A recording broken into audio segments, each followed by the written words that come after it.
আসসালামু আলাইকুম। ওয়ার্ডপ্রেস বাংলা টিউটোরিয়ালে সকলকে স্বাগত জানাচ্ছি, আমি মামুন। ওকে বন্ধুরা, আজকে আমরা ওয়ার্ডপ্রেসের অনেক অনেক একটা গুরুত্বপূর্ণ বিষয় পারমালিঙ্ক সম্পর্কে জানবো। আমরা পারমালিঙ্কটা একটু লক্ষ্য করি, দেখি আমরা এখানে আমাদের ওয়েবসাইটে হোম পেজে আছি। আমরা যদি যে কোনো সিঙ্গেল পোস্ট দেখতে চাই, সাপোজ এই উই লাভ বাংলাদেশ এই পোস্টটি দেখবো, আমরা এই পোস্টটিতে ক্লিক করি। দেখুন আমাদের এই ইউআরএল এখানে দেখুন পি ইকুয়াল এস আমাদের 11 দেখাচ্ছে, 11 দেখাচ্ছে।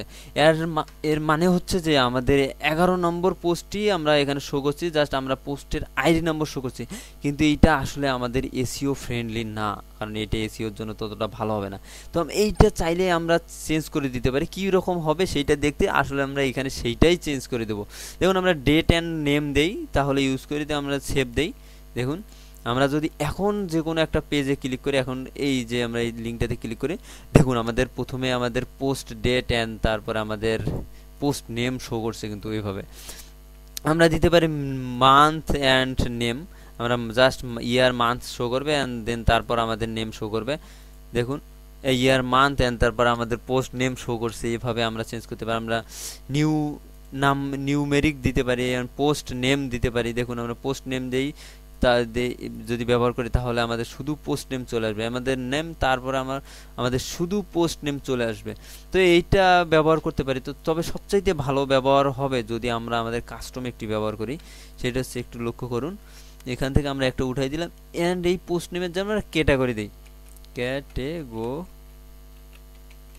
জাস্ট এই যে ক্যাটাগরি, দেন তারপর আমাদের এই ফরম্যাটটা অবশ্যই ঠিক থাকতে হবে, স্ল্যাশ, তারপর আমার পার্সেন্ট, তারপর আমাদের ক্যাটাগরি, তারপর পার্সেন্ট, তারপর স্ল্যাশ, তারপর পার্সেন্ট, তারপর পোস্ট নেম, পার্সেন্ট, স্ল্যাশ, এইভাবে ব্যবহার করি। তাহলে দেখুন আমরা যে কোনো সিঙ্গেল পোস্টে যদি ক্লিক করি, আমরা এখান থেকে হোম পেজ থেকে এই সিঙ্গেল পোস্টে ক্লিক করি, দেখুন আমাদের প্রথমে আমাদের সাইট নেম থাকবে, তারপর আমাদের এই পোস্টটি যে ক্যাটাগরিতে থাকবে সেই ক্যাটাগরি নেম অ্যান্ড দেন আমাদের পোস্ট নেম। এভাবে আমরা পারমালিঙ্ক ব্যবহার করবো।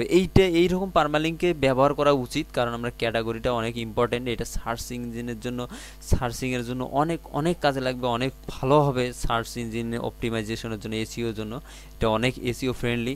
তো আপনারা চাইলেই বা এইটাই ব্যবহার করবেন, এইটাই ব্যবহার করাটাই অনেক ভালো হবে। তো আপনারা প্র্যাকটিস করুন ওয়ার্ডপ্রেস বেসিক ওয়ার্ডপ্রেস মোটামুটি এরকমই। তো আজকেই শেষ করছি বেসিক ওয়ার্ডপ্রেস। যদি আর কোনো বিষয় থেকে থাকে হয়তো বা পরবর্তীতে আলোচনা করব। আর আমি একটু বিষয় বলে রাখি, সেটা হচ্ছে হয়তোবা কতটুক বুঝাতে পারলাম সেইটা জানি না। আর আমি পারবো না আপনাদেরকে শেখাতে, কারণ এইটা ক্ষমতা আমার নেই।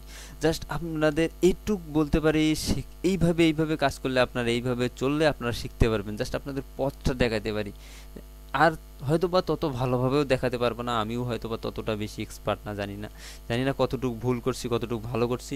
তবে জাস্ট এটুক আপনাদেরকে যেটুক বোঝানোর চেষ্টা করছি, এটুক চেষ্টা করুন, কাজে লাগান। আর আমার প্রেজেন্টেশন ততটা ভালো না, বারবার বলছি, সে বিষয়ে কিছু মনে করবেন না সকলেই। ওকে, সকলে ভালো থাকুন, সুস্থ থাকুন। ধন্যবাদ সবাইকে।